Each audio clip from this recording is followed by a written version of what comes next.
Hola hermanos y amigos todos. Nos encontramos ya en el siglo XIX. Y como os he anunciado antes, en el vídeo anterior, que íbamos a ver en primer lugar carta del obrero Claude Corbon al obispo Dupalum en el año 1877.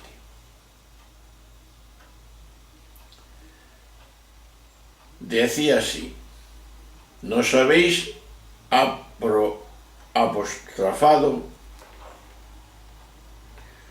preguntando ¿quién me dirá por qué nos abandona el pueblo?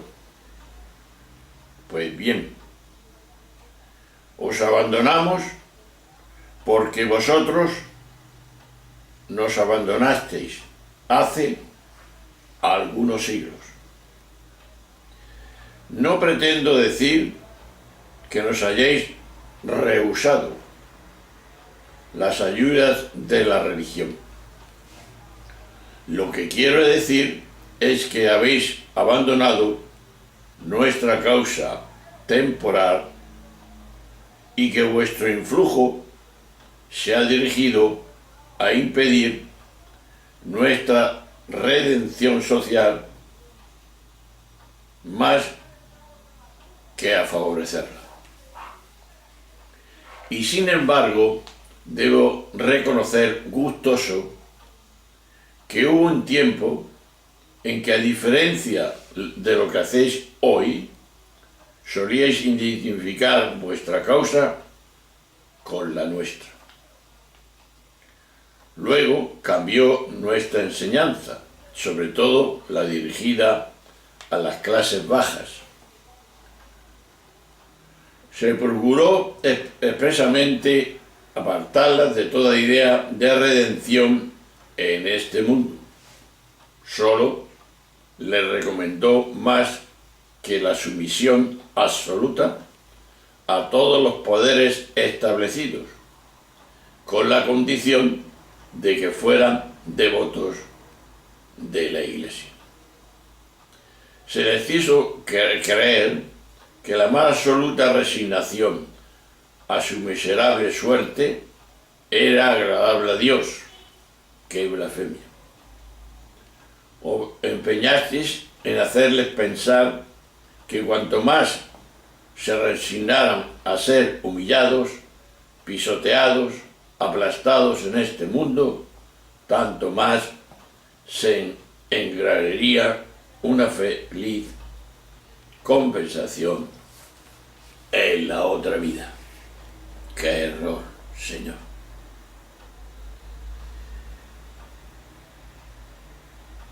Es la primera vez que en un texto en torno a este parecer y a esta ontología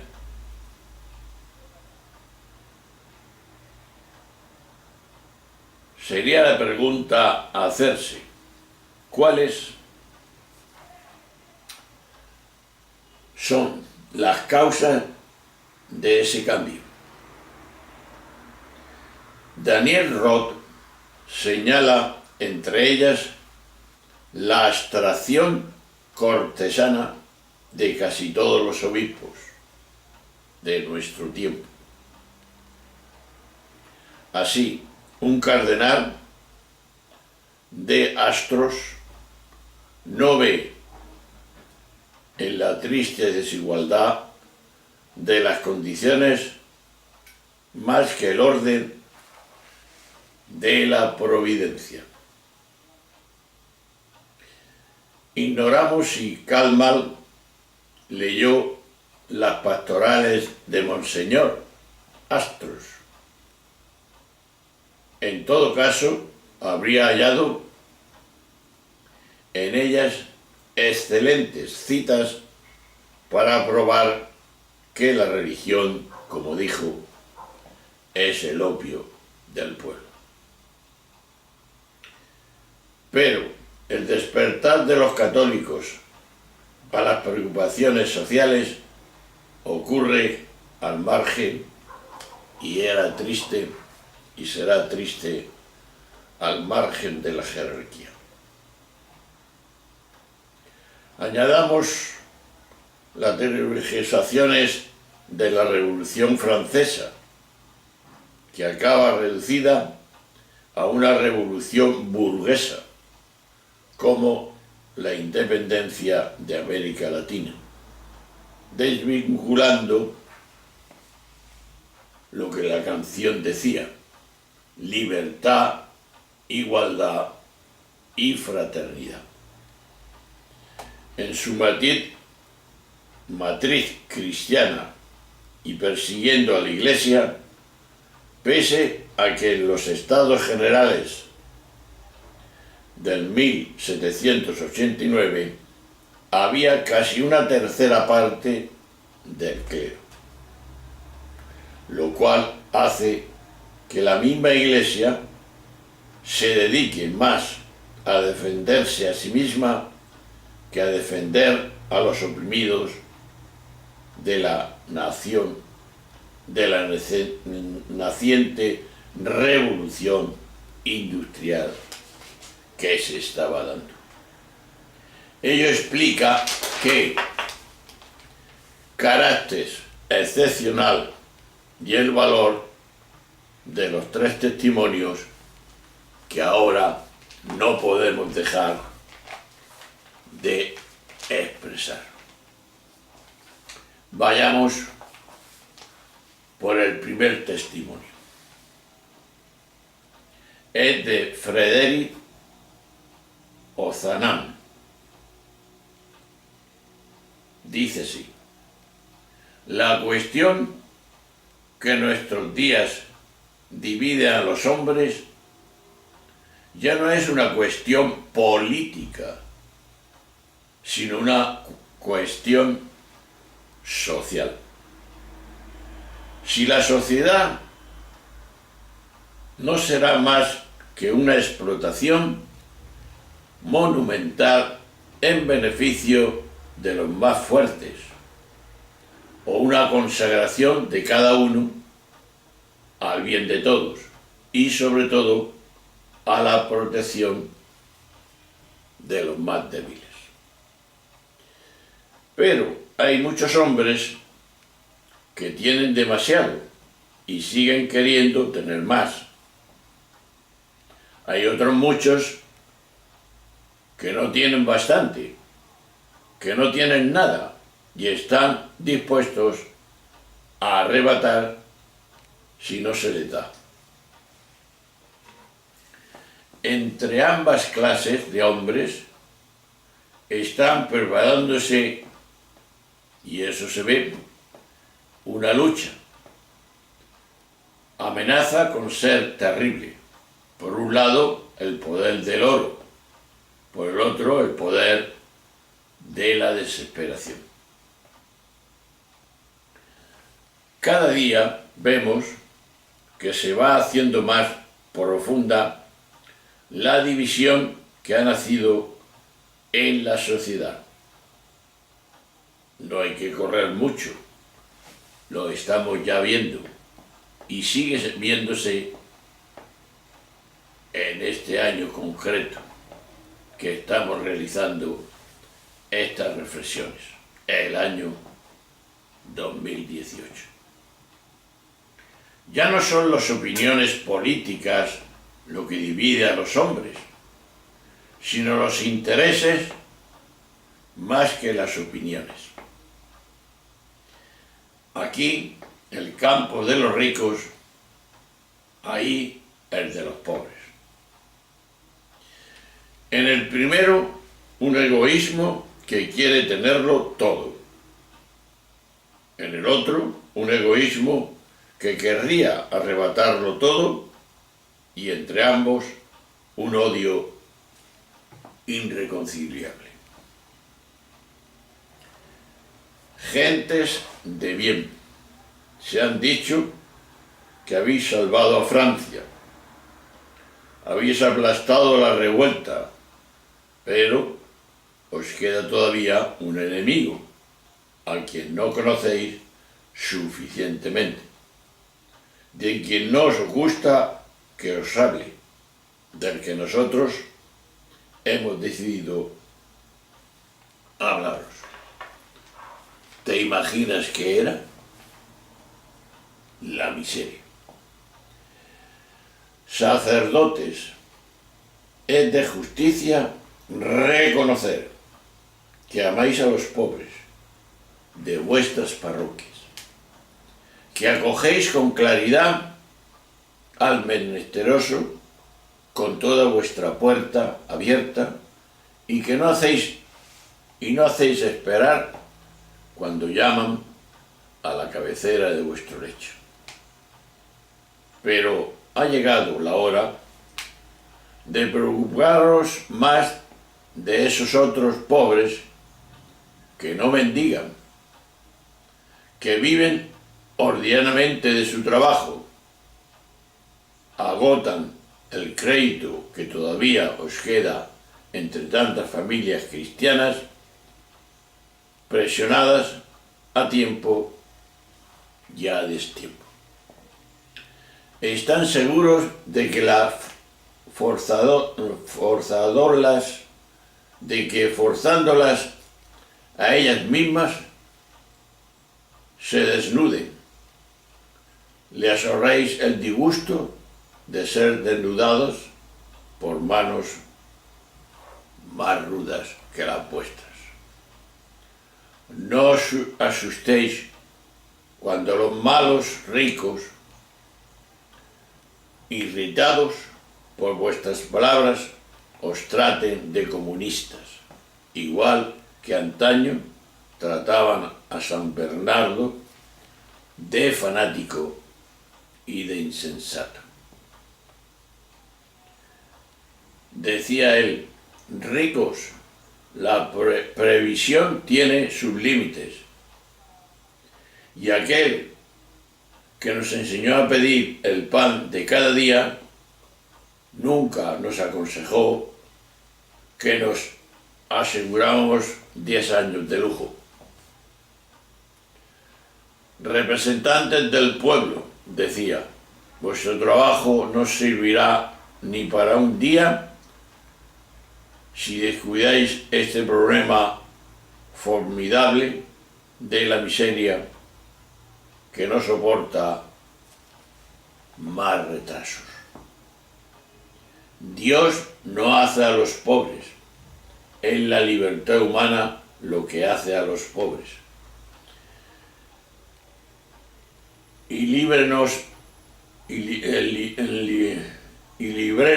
a Dios de calumniar a aquellos que el Evangelio bendice, haciendo las clases inferiores sufrientes, responsables de sus males y sirviendo así a los malos corazones que cuando descubierto algún error en el pobre ya se creen dispensados de socorrerlo.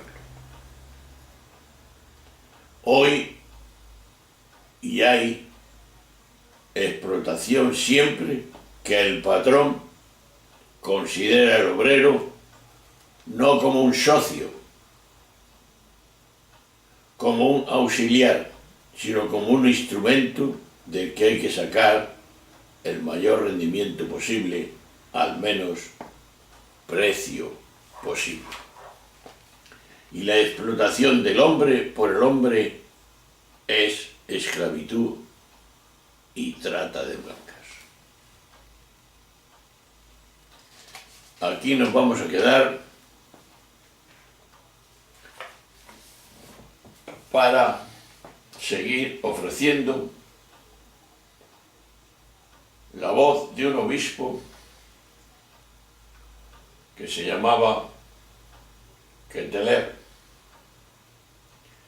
Decía él: nunca ha habido una dictadura del dinero como la de nuestros días.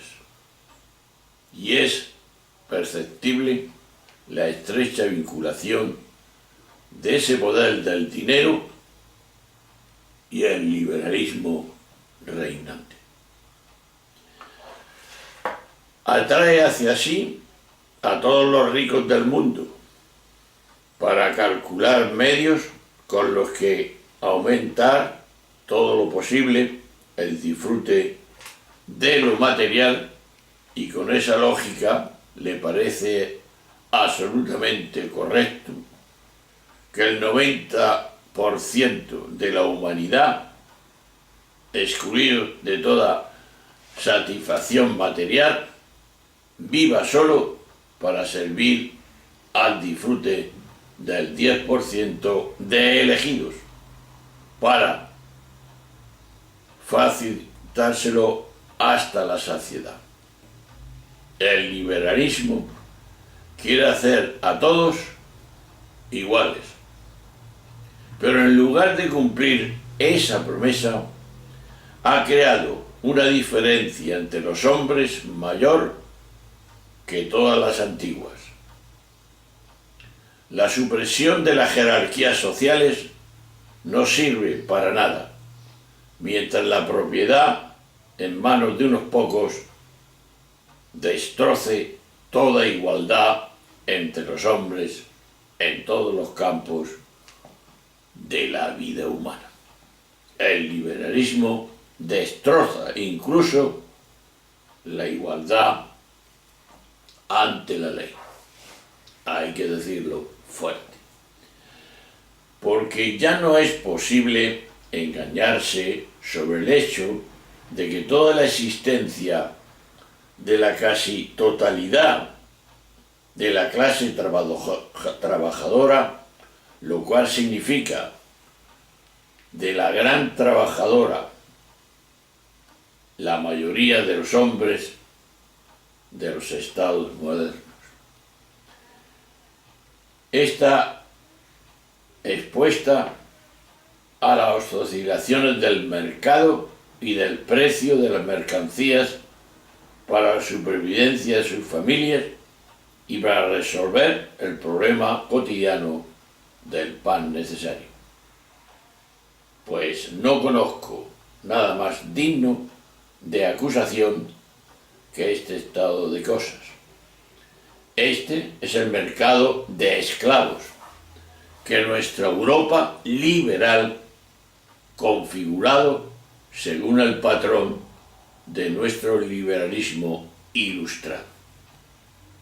De ahí que hemos de preguntarnos qué es lo que ha convertido al trabajo en una mercancía de mercado y qué es lo que hace bajar su precio hasta el último peldaño de la escala de las necesidades vitales. Y la razón es: el salario del trabajador se regula por la ley de la oferta y la demanda. Y al igual que otras mercancías, la oferta y la demanda se regulan según la ley de la competencia. Y terminamos con Lacordaire. Dice él: miseria es no ganarse la vida por más empeño que se ponga en ello. ¿Es posible que haya en el mundo hombres, personas que pueden y quieren ganarse la vida con el trabajo y no lo consiguen? Decía él. Efectivamente. Extraño fenómeno el de las personas que tienen derecho a la vida, que no pueden vivir sino del trabajo, que lo pide y no lo encuentran. Ese fenómeno existe, y más ahora en el año que estamos haciendo esto, el 2018, que hay más paro que nunca. Y aún no basta. El miserable tumba al dueño de los que gozan, aunque haya que temer ninguna revolución.